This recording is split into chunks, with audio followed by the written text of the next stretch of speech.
Bonjour, bienvenue dans cette nouvelle vidéo et aujourd'hui nous aurons une étude de cas sur eh bien, des jeunes que vous pouvez suivre et qui ne sont pas motivés du tout. Non seulement ils ne sont pas motivés, mais en plus ils vont vous le verbaliser qu'ils ne sont pas motivés, qu'ils n'ont pas envie vraiment de suivre le coaching scolaire, ou en tout cas l'accompagnement avec vous. Et là, comment on fait?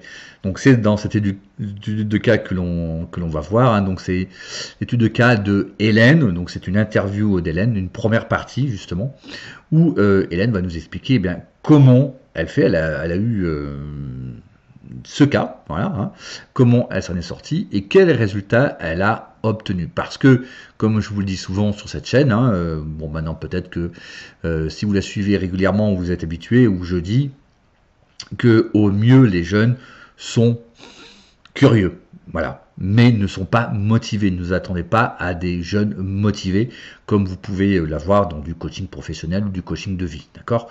Les jeunes sont là parce que les parents ont dit qu'il fallait être là, donc ils sont là.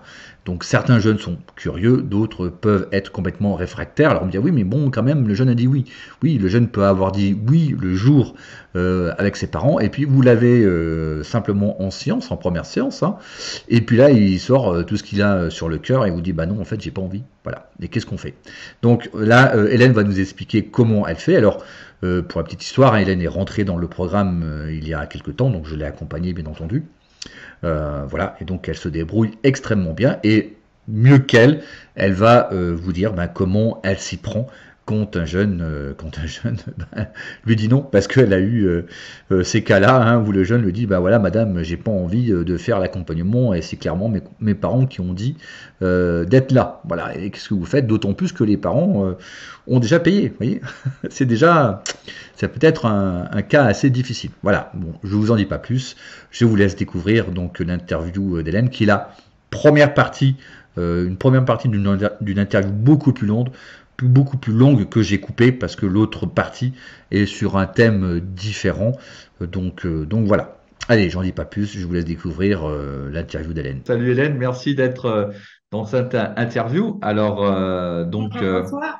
tu es rentré dans le programme depuis combien de temps? Une dizaine de mois, c'est ça à peu près? Depuis le mois de mai 2022. Et donc, alors dis-nous un petit peu, donc tu es enseignante à temps plein dans un lycée, c'est ça? Oui, je suis enseignante, oui, en sciences et vie de la Terre, à temps plein, Voilà, à temps plein, et dans tu un lycée. fais, voilà, et donc tu fais de l'accompagnement, ce qu'on appelle traditionnellement du coaching scolaire à côté. Tout à fait. Hein, d'accord. Et ça depuis que tu es rentré dans le programme, hein, en fait, quelque part. Dès que je suis rentrée dans le programme, en fait, j'ai eu l'opportunité de pouvoir Ouais, commencer assez rapidement. voilà. Donc en fait, donc tu accompagnes des jeunes qui ont quand même des grosses difficultés, même sacrément des fois des grosses difficultés. Certains même on peut même un peu écumer pas mal de cabinets de psychologues. Certains même ont été diagnostiqués 10, dysgraphie, dyscalculie, etc., Oui, etc. Et en fait, dans quel esprit sont les parents qui viennent te voir? je dirais qu'ils sont dans l'urgence. Ouais. Euh, Est-ce qu'ils sont un petit peu désœuvrés? Ils ont tout essayé? Ils alors ont. oui, c'est arrivé que j'ai eu ce genre de discours. Ouais. On a tout fait, même l'enfant. Personne Mm. n'y est arrivé. Je sais vraiment pas ce que j'ai. Voilà, Mm, mm, mm, des enfants qui reflètent que voilà, il y a vraiment quelque chose, mais ils savent pas quoi, et pour qui ça devient vraiment stressant parce que si personne n'y arrive, c'est que c'est sans doute un gros problème, quoi. Voilà, il y a cette d'accord, ouais. perception-là. Après, c'est plus ténu hein, pour certains, mais en tout cas, toujours des parents qui veulent faire le maximum, voilà, mais qui veulent un soutien, qui comprennent pas au départ forcément l'accompagnement que je peux leur proposer. Donc, D'accord, j'explique la d'accord. différence entre le soutien et le coaching. Et il peut arriver que vraiment dans l'idée d'aider son enfant au maximum, on me demande les deux. D'accord, d'accord. Et sur donc tous les jeunes que tu as suivis, quels ont été les résultats scolaires que tu as pu constater après l'accompagnement? Alors, les Par résultats exemple, scolaires après l'accompagnement, bien, je demande le bulletin scolaire mhm, pour ne pas avoir que l'impression du jeune. Euh, ouais. voilà. Et puis, à la vue des notes et des appréciations, bah, je peux comparer ce bulletin-là avec un bulletin précédent à une période où je n'étais pas encore intervenue. Et ça me Ouais. permet d'avoir vraiment voilà, des faits et pas Hmm. des comment dire, Des l'avis des ressentis. enfants qui est peut-être en fait effectivement véritable, Hmm. mais je voudrais pas qu'il soit erroné et qu'on me dise pour me faire plaisir que ça va mieux, voilà. Donc je préfère m'en Hmm. tenir, en même temps j'ai une formation scientifique, hein, donc on se refait pas. Oui. Je préfère m'en tenir à des faits, voilà. Ouais, d'accord. Ouais. Et par exemple, là, pour rester dans le concret, dans les frais, alors, quel a été le dernier bulletin scolaire que tu as reçu et quelle a été la différence par Bah, sur le rapport à dernier avant bulletin l'accompagnement? scolaire donc, que j'ai reçu, c'était voilà, une élève de 17 ans. Hmm. Et puis, j'ai pu comparer par rapport au bulletin précédent qu'il n'y avait plus dans les appréciations, manque de confiance, Hmm. doit participer, Hmm. voilà. Hmm. On sent qu'il y a oui, une modification de l'ensemble des appréciations des professeurs, alors qu'ils ne se concertent pas Hmm. lorsqu'ils les D'accord. rédigent voilà, personnellement chez eux. Et on s'aperçoit quand on lit le bulletin que c'est très homogène et que c'est bien différent, comme si un petit peu c'était pas comme si ce n'était pas la même élève en fait. D'accord. Et en Voilà. termes de notes, concrètement? Bah, en termes de notes, je pense qu'on peut. Alors, j'essaie de voir globalement parce que ça dépend des élèves, hein, mais Hmm. on peut voir une augmentation de 2 points sur la moyenne générale. Je parle, voilà, D'accord. voire plus. Ça dépend. Oui, voire plus. Parce que Ça là, dépend. le bulletin là, que j'ai vu, c'était même beaucoup plus, parce que là, on est passé à Oui, quasiment 15 c'était de celui que moyenne, tu as là. Hein. vu, oui, c'était beaucoup plus, effectivement. Voilà. Hmm. Et du coup, ça peut enclencher, enfin, ça va enclencher du coup pour l'élève une envie maintenant de ne jamais avoir moins que cette nouvelle moyenne. C'est crescendo. Voilà. C'est D'accord. maintenant que j'arrive à voir ça, je ne veux surtout plus avoir moins. Donc maintenant, il faut que j'ai encore plus. Donc D'accord. on a vraiment une émulation et une Ouais, motivation qui se développe et qui continue à se développer au-delà du coaching. ouais, c'est ça. Donc, c'est ce que tu as constaté. Donc, les jeunes disent, voilà, j'ai atteint ça, je veux pas moins de ça, je veux plus. Donc là, voilà. Donc là, le dernier Oui, bulletin, parce que c'est 15, parfois hein. j'ai pu été, oui, j'ai été surprise parfois puisque le coaching terminé, j'ai des retours. Je Hmm. continue à suivre un petit peu de loin pour voir un petit peu ce qu'ils deviennent, ben, ces élèves-là. Et puis parfois le stress revient. En fait, c'est un stress parce qu'ils se mettent une ambition supplémentaire, des ambitions plus importantes, des steps plus hauts. Ils se fixent des objectifs qui ne se seraient jamais fixés avant le coaching, hein. Mais là, ils voient que ça marche, donc en fait, ils sont dans le toujours plus. Et le Hmm. stress, il est lié à mon Dieu, si je baisse mes excellentes moyennes de maintenant, non, c'est pas possible. Voilà. Après, c'est normal, mais c'est un Hmm. stress qui est quand même positif, puisque C'est ça. voilà. Ouais, c'est ça. C'est un stress qui est positif. C'est pas le même C'est- que je rencontrais lors du coaching. Ah, ah oui, Voilà. oui. Là, c'est autre chose, là. Et justement, pour tes coachings, tes sessions, elles durent combien de temps? T'en fais combien, en fait, de sessions? Tu t'en fais Alors, sur un an? j'en T'en ai fais fait sur... entre 6 et 9. Elle Qui dure dure combien? en moyenne 1 heure, mais en moyenne parce que c'est très variable selon les élèves. Hmm. J'ai des séances que j'ai moi-même programmées un peu plus longues pour travailler certaines choses. Donc là, l'enfant est prévenu d'avance que ça va durer un peu plus longtemps. Hmm. Mais il y a des séances d'une heure qui finissent à 1h50 parce que on travaille, on avance, on est en plein dedans, on progresse, donc je ne vais pas arrêter la séance là, quoi. Voilà. Hmm. Du Hmm. coup, Hmm. c'est variable. Ça va être entre 1 heure et 1h50. Ça dépend des enfants. Voilà. Si D'accord. je sens l'enfant fatigué, parce que des fois c'est le cas, donc on va pas dépasser 1 heure. Voilà. D'accord. Par D'accord. contre, si je sens qu'il y a des choses qui débloquent, si bon, là on va aller plus Ouais. loin. Tu vas plus Voilà. loin. Ouais. D'accord. On va plus Donc, loin. grosso modo, Donc ça dure on aussi. va dire que c'est du sur-mesure. Ouais, c'est du sur-mesure. Donc, un enfant, maximum, tu le gardes, on va dire, au plus court. Je crois, il me semble que c'était arrivé de le garder qu'un mois parce qu'au bout de 4 séances, c'était terminé. c'est ça, me semble-t-il. Oui, oui, 4-5 séances parce que bah, il n'y avait pas vraiment de enfin, il y avait quelques petits obstacles, hein, des fausses croyances, des choses comme ça, mais c'était pas bien méchant. Par contre, Mm. comme ce sont des élèves, ceux que j'ai eu souvent qui partent en études supérieures là très bientôt, eh Mm. bien, je pense qu'ils sont très soulagés, d'ailleurs ils vous l'ont exprimé, de partir beaucoup plus confiants dans des Mm. études où il allait falloir voilà, vraiment Mm. travailler Tout à des fait. prépas, des choses comme ça. Oui, Donc, puis d'autant plus que c'est par ton... anticipation, ça a porté ses fruits. Alors, c'est vrai que lorsque les blocages ne sont pas énormes, eh bien, on n'a pas forcément une métamorphose de l'enfant, mais il y a des changements qui se mettent en place et puis on prépare de la sérénité pour les années suivantes, quoi. C'est Mm. surtout ça. C'est ça. D'accord, oui, parce que la plupart du temps, tu reçois quand même des jeunes qui sont sacrément, entre guillemets, hein, cassés, quoi, quelque part, enfin, avec des handicaps assez costauds quand même. Hein, Oui, donc, et surtout, bon, des étiquettes aussi qu'on leur met dessus. Et puis, quelque part, ils se cachent derrière. C'est pas que c'est mm. facile, mais on se protège. Je Ouais. suis Et ci, donc, je suis 10, je suis ça. Donc, alors, soit c'est, mais voilà, je ne peux pas y arriver parce que je suis comme ça. Donc, il faut mm. aussi lever tout ça. Et Mm. c'est vrai que D'accord. plus ils ont vu de praticiens, et bon, ça leur a apporté forcément des bonnes choses, hein, mais plus ils se disent que plus ils en voient, plus ils sont anormaux. D'accord. Et Et donc, faut enlever donc, on, ça, quoi. C'est ouais, compliqué. donc concrètement, ça dure entre, tu les as entre 1 mois et 2 mois, quoi, à peu près, en Euh, raison d'une fois par semaine, oui, et même peut-être un peu plus pour certains. pour Enfin, certains. c'est vraiment D'accord, à la c'est carte, long, quoi. à Ouais. la carte. Et quelles sont les réactions des parents après ton accompagnement? Est-ce qu'ils disent ouais, bof, ou ils sont plutôt contents? Bah, j'ai eu comme réaction, ma fille est devenue une petite martienne. D'accord. Voilà. Euh, j'ai eu aussi comme bon, j'ai eu des remerciements déjà. Hmm. Voilà, des petits courriers de remerciements.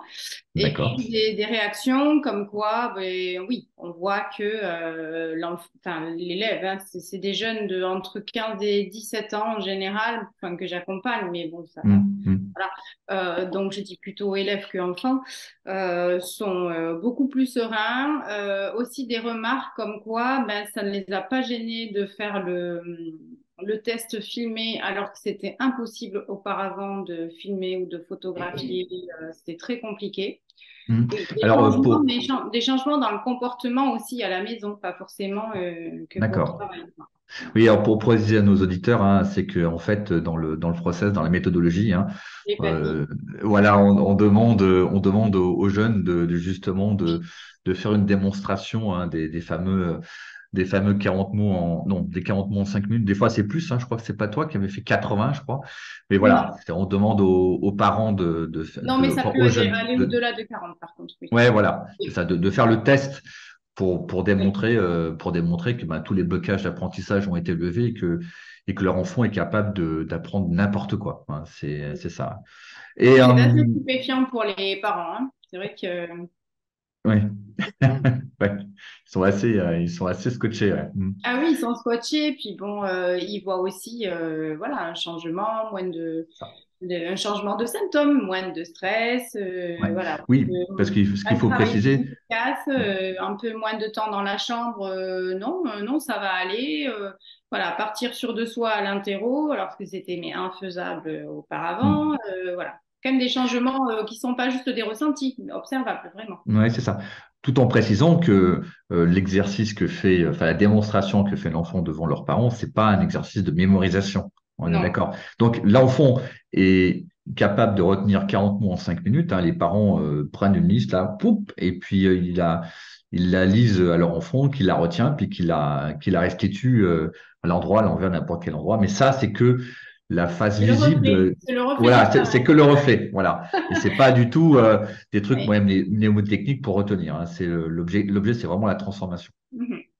Et tu m'as dit aussi un truc très curieux, c'est que parfois tu reçois des élèves qui sont pas motivés. Alors, je sais que je dis souvent hein, ben, que de principe, enfin, normalement, un enfant, enfin, un élève, on va dire l'élève, hein, un enfant, n'est jamais motivé à suivre un coaching scolaire ou un accompagnement parce que ses parents, c'est les parents qui ont dit. Donc, ben, l'élève, il se présente devant toi.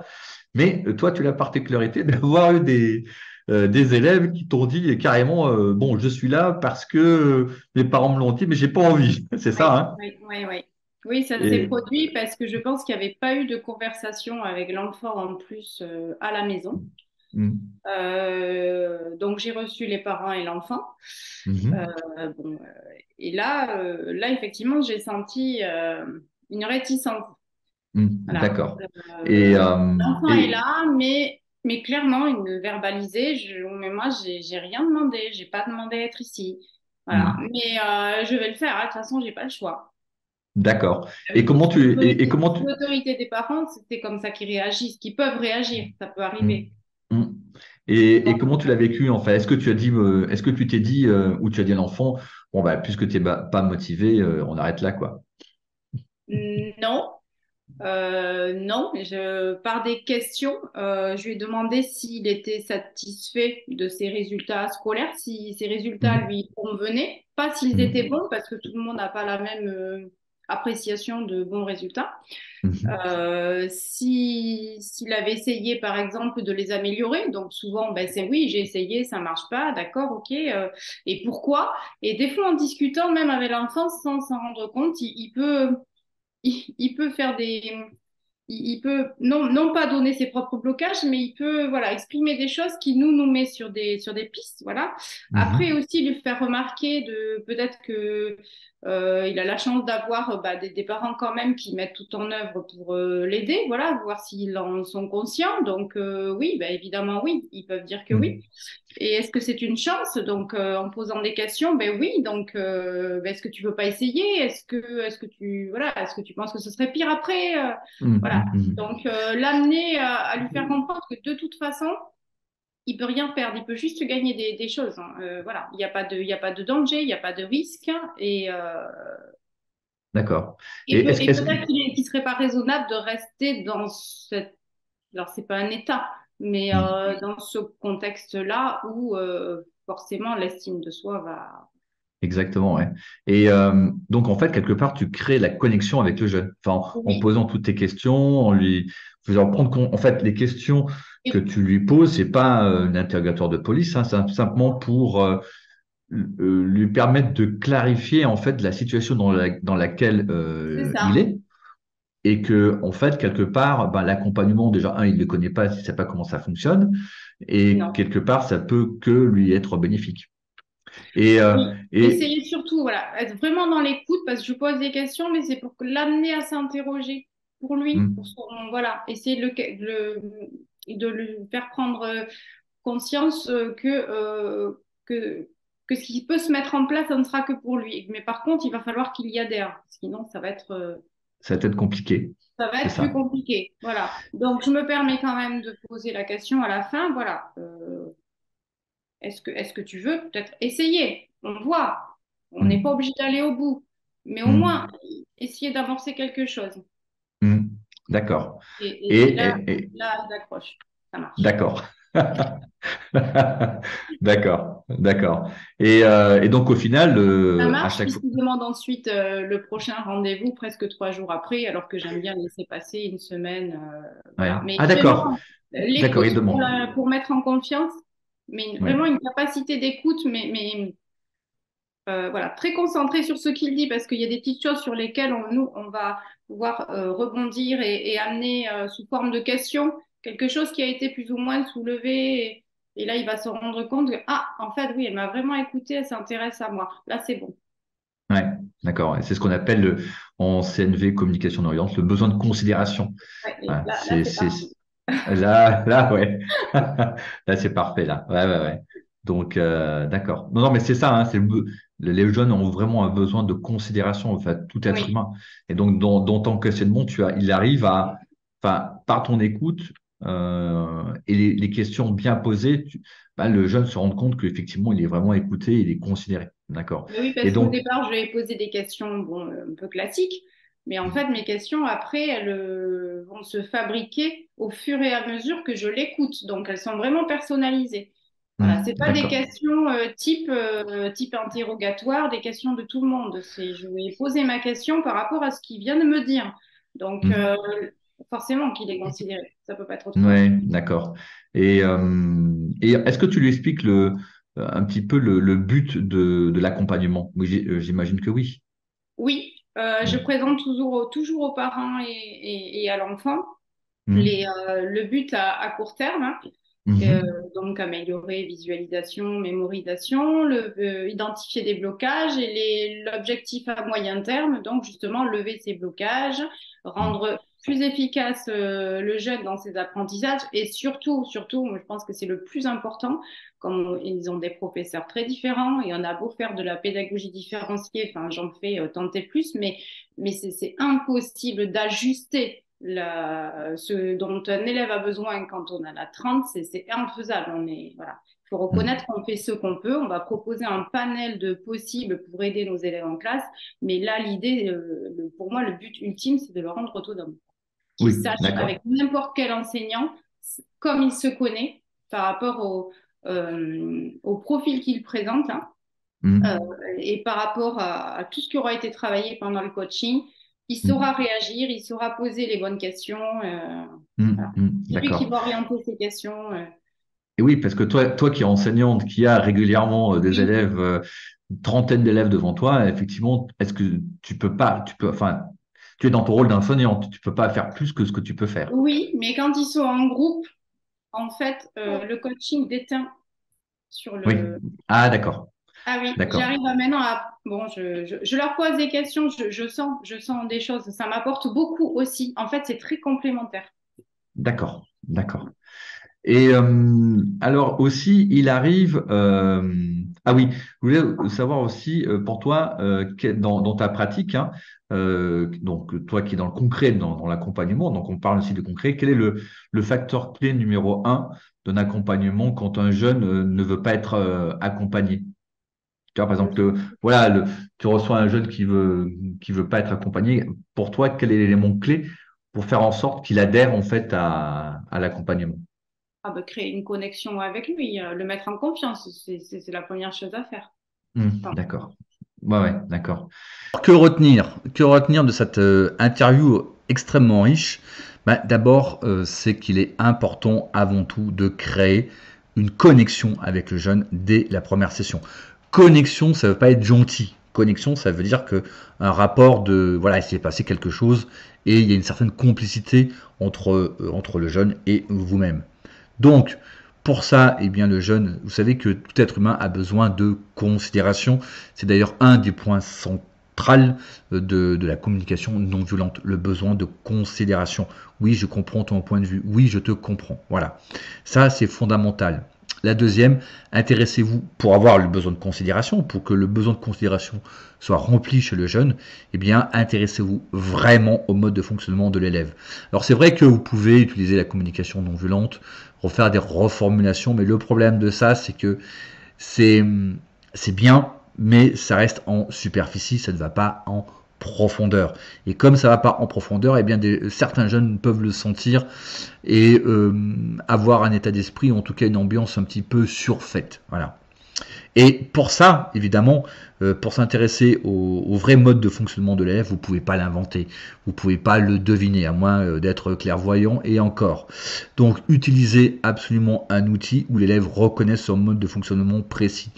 Peu importe l'outil, mais il faut que l'outil soit fidèle, que l'outil soit représentatif et surtout, que le jeune se reconnaisse dans les résultats qui sortent. Parce que si vous prenez un outil et puis le jeune ne s'y reconnaît pas ou l'outil n'est pas forcément efficace, ben là ça va pas. Hein.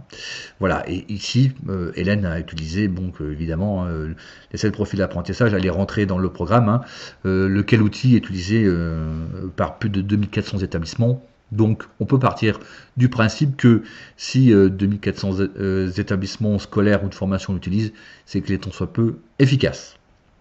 Et les erreurs à éviter, eh bien déjà poser des questions de pourquoi.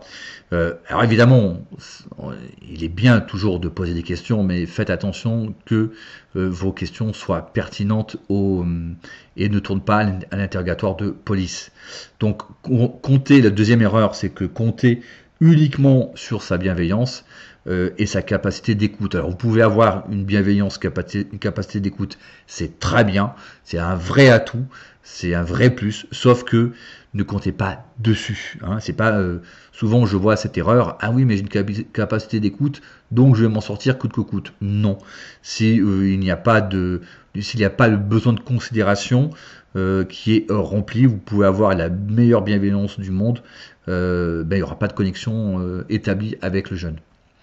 Et si la connexion est mauvaise, si vous avez une mauvaise connexion dès la première session, pensez qu'elle va s'améliorer les sessions suivantes, c'est une erreur. En fait, les choses vont aller de mal en pis, on va dire, ça va s'alourdir, vous n'allez pas réussir à reconnecter quelque part, et donc ça va être négatif, et là ça va être un cercle vicieux qui va se mettre en place, cercle vicieux qui va être extrêmement difficile de se rétablir. Pourquoi? Tout simplement, c'est ce qu'on appelle l'effet de halo, ou l'effet Horn, comme on dit en anglais. L'effet Horn, c'est l'effet inverse, hein, c'est-à-dire que l'effet de halo, quand vous avez une bonne impression, eh bien la bonne impression se nourrit d'elle-même. Donc en fait, il se déclenche un cercle vertueux parce que à partir d'une bonne impression, eh bien vous donnez du crédit positif à l'autre. Pareillement, l'effet Horn, c'est quand vous avez une impression négative, eh bien l'impression négative va conduire votre impression générale, même si dans les faits, c'est absolument faux. Hein. C'est un biais cognitif tout simplement. Voilà, donc faire attention à ça. Et puis sachez que là aussi, je rajoute un peu quelques détails sur l'activité d'Hélène. Donc, elle a à peu près 2 jeunes par mois, mais surtout, alors c'est pas beaucoup, mais Hélène s'attache particulièrement à, comment dirais-je, passer du temps dans la préparation de ces séances avec moi notamment. Hein.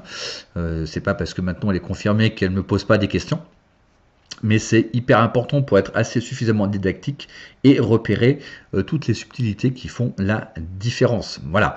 Donc, comme je vous l'avais dit, c'était une première partie d'interview et il y aura la deuxième partie qui sera publiée sur un autre sujet, mais très intéressant, dont vous êtes aussi souvent, vous, quand vous faites du coaching scolaire ou quand vous faites de l'accompagnement de jeunes, eh bien, vous avez aussi très souvent cette problématique, mais je vous en dis pas plus.